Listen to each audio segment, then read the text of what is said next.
निलंबित करा असा प्रस्ताव तत्कालीन वैद्यकीय संचालकांनी दिला होता। मात्र मंत्रालयातील त्यांना राजाश्रय मिळाल्यामुळे जीवदान मिळाल्याचा आरोप विजय वडेट्टीवारांनी केलाय। तर पुणे ड्रंक अँड ड्राईव्ह प्रकरणी राजकारण सुरू असल्याचं देवेंद्र फडणवीसांनी म्हटलेलं आहे।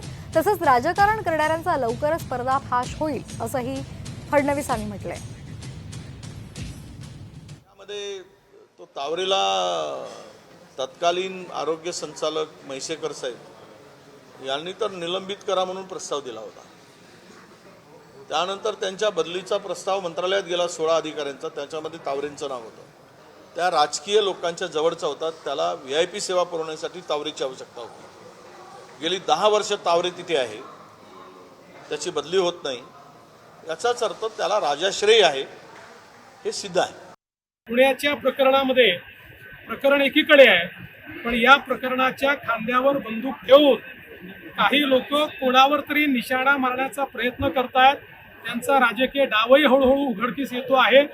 पुण्याच्या प्रकरणात कोणालाही सोडणार नाही, पहिल्या दिवशी सांगितलं होतं, सोडणार नाही म्हणजे नाही।